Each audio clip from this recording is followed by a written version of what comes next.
Le voyage, partie 8, déplacement du roi.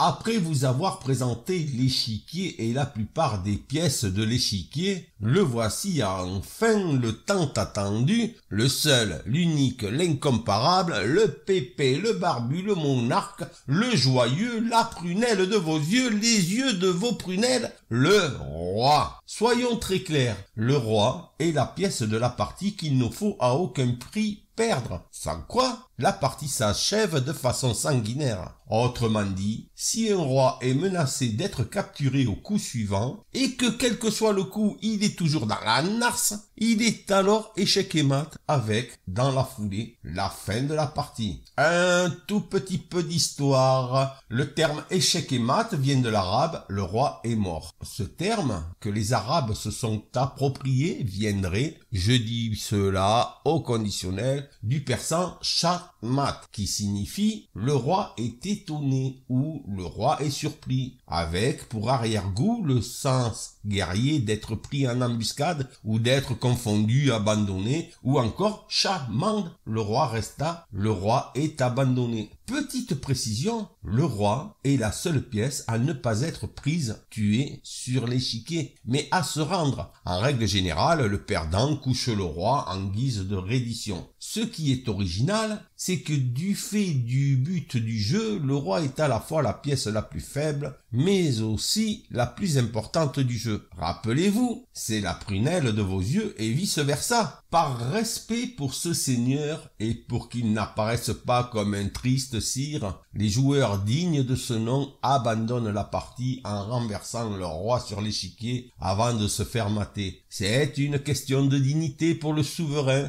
et de respect pour l'adversaire. Petit clin d'œil pour celles et ceux qui, de nos jours, sur Internet, n'abandonnent pas, mais laissent s'écouler le temps pour faire enrager l'adversaire. Bonjour le respect. Les échecs, c'est avant tout le respect de l'adversaire, je le rappelle. Chacun des joueurs possède un roi qui est placé tout à côté de sa dame. Il se déplace d'ailleurs comme sa dame, dans toutes les directions, mais d'une seule case, et il ne peut se déplacer sur une case que si celle-ci n'est pas contrôlée par une pièce ou un pion adverse. Puisqu'il ne se déplace que d'une seule case, il est donc très fragile et il lui est presque impossible de se défendre seul, surtout que le but de l'adversaire est de le tuer. Autrement dit, le faire échec et mat. C'est la mise à mort. Comme toutes les autres pièces, le roi ne peut pas aller sur une case occupée par son camp et comme toutes les autres pièces ou pions, il prend sur la case occupée par l'adversaire, à condition, bien évidemment, que cette case ne soit pas contrôlée par l'adversaire en question. Par exemple, ici, le roi blanc en D4 peut aller partout sauf en D5, car cette case est contrôlée par un pion noir. Il est bon de noter également qu'un roi ne se trouvera jamais à côté d'un autre roi. Les monarques de bonne famille savent garder leurs distances.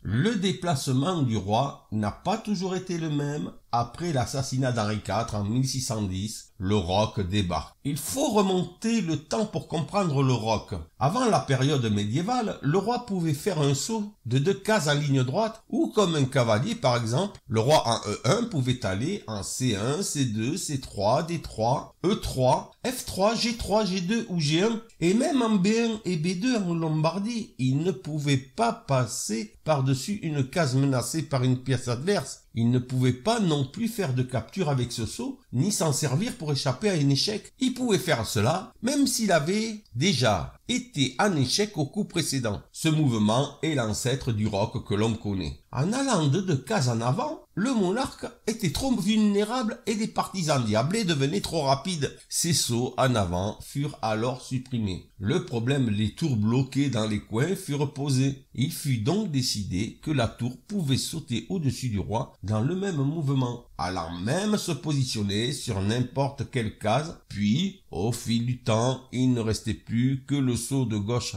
et de droite, et la tour fut positionnée juste à côté du roi. Le roc était né. Il est à noter qu'à cette période, les choses étaient confuses, dans le sens où le roc n'était pas joué de la même façon partout, et pendant un temps, tout le monde ne jouait pas de la même façon. Cela s'est stabilisé ensuite, et le roc désormais consiste à protéger le roi en le mettant dans un coin de l'échiquier. Les échecs, tels que nous les connaissons aujourd'hui, étaient enfin là. Quelques détails. Il existe le grand roc et le petit roc. Pour les reconnaître, il suffit de compter les cases à partir du coin le plus proche du roi. Une case pour le petit roc et 2 cases pour le grand roc. Le roc ne respecte aucune des règles des déplacements du roi et de la tour, puisque cette dernière saute par-dessus le roi et celui-ci se déplace de 2 cases. D'autre part, c'est le seul moment où un joueur fait un déplacement en utilisant 2 pièces en même temps. Après le roc, le roi participe et les pions devant lui forment un bouclier très protecteur tant qu'ils n'ont pas trop avancé. À noter que le roi protège lui-même les pions devant lui. Ce bouclier est précieux et il est recommandé de ne pas trop l'écorcher en avançant les pions. En début et milieu de partie, le roi n'est pas aussi actif que cela, il ne cherche que sa sécurité. En revanche, dans les finales, on le voit bondir comme une sauterelle ici ou là pour participer aux diverses offensives et chercher la meilleure des cases.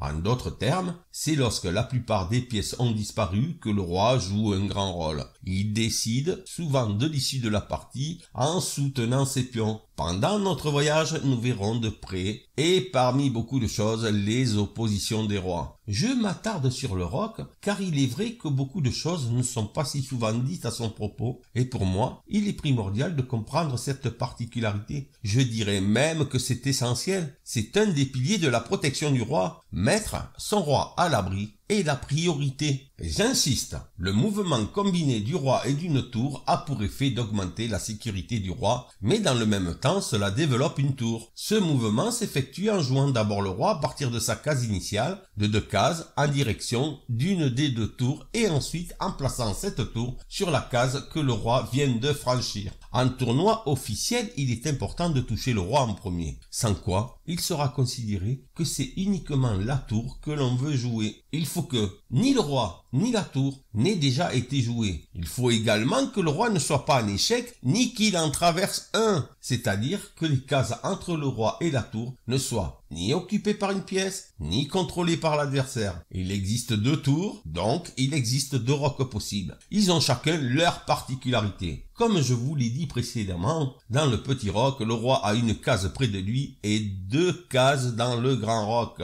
Dans la majorité des parties, le roc est présent. Vous pourriez me demander à quel moment doit-on roquer, et en bon ambassadeur du roi des jeux, je vous répondrai qu'en général, il est dangereux de ne pas roquer, et roquer le plus tôt possible est une bonne chose. L'idéal serait de préparer la position de façon à pouvoir choisir entre le petit roc ou le grand roc. Cela sème le doute chez l'adversaire, car il ne sait pas où va habiter le roi, et par voie de conséquence, il ne peut pas vraiment se forger un plan définitif pour attaquer le roi. Personnellement, j'adore faire cela, attendre que l'adversaire attaque une zone pour roquer dans une autre zone. C'est rigolo. Le petit roc est plus rapide à effectuer. D'autre part, le roi sur la case G1 et la tour sur la colonne F renforcent fortement la case F2 qui était jusque-là très faible. En revanche, en choisissant le grand roc, le pion F est laissé à l'abandon momentané, ainsi que le pion de la colonne où se trouvait la tour. Ici, le pion A2, alors que dans le petit roc, le pion H2 était protégé. Ce sont des différences fondamentales, et certains disent que le grand roc est solide lorsque le roi se baladera en B1 de façon à former un bon bouclier protecteur. Autre chose, l'avantage du grand roc est que la tour se positionne sur une colonne en général semi-ouverte et prête à soutenir le centre, la colonne D, contrairement au petit roc. Cela dit, sur la colonne F, la tour peut se préparer à attaquer le roi adverse en pointant le bout de son nez sur F7. Ce sont des choses à considérer. Il est bon d'indiquer qu'en roquant, on met les tours en liaison en communication. Je vous invite d'ailleurs à consulter la partie du voyage où je vous parle de la tour. Ces communications sont un développement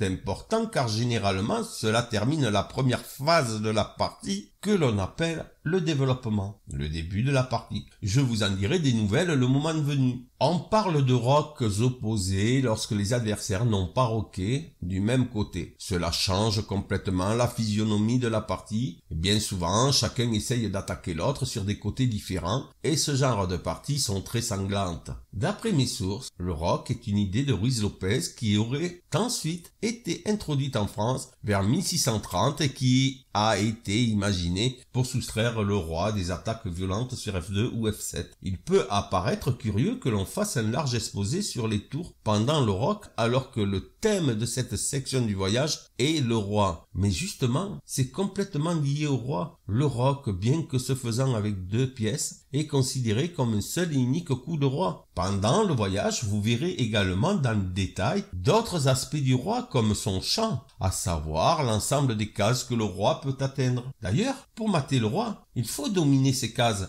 ainsi que la case qu'occupe le roi. Et là aussi, cela fera l'objet d'une discussion très prochaine. Quelques termes apparaissent déjà, comme le développement, le milieu de partie, les attaques, les protections, les liaisons des tours et j'en passe. Je vais donc m'arrêter là pour ce chapitre, le temps de reposer nos esprits, un repos bien mérité si vous avez réussi le tour de force de m'avoir écouté, autrement dit de m'avoir supporté avec la patience qui s'impose. Je fais un peu le point. Ce voyage merveilleux qui en est déjà à la partie 8 jusqu'ici a consisté à faire connaissance avec l'échiquier et les éléments qui le composent, à savoir les pions et les pièces. Ce ne fut pas une mince affaire, mais le but est atteint. La dame, la tour, le fou, le cavalier, le pion et le roi vous ont été servis en entrée, une mise en bouche en quelque sorte. Mais attention, le voyage continue. Soyez très attentifs. Je suis encore très loin de ce que je veux partager avec vous. Dans cette saga, d'autres aventures vous attendent et pas des moindres. Préparez-vous, nous venons tout juste de passer le premier mur du son. Vous devez digérer avec sérénité. N'hésitez pas à reconsulter les étapes précédentes. Je vous donne rendez-vous à la prochaine étape, car l'aventure continue.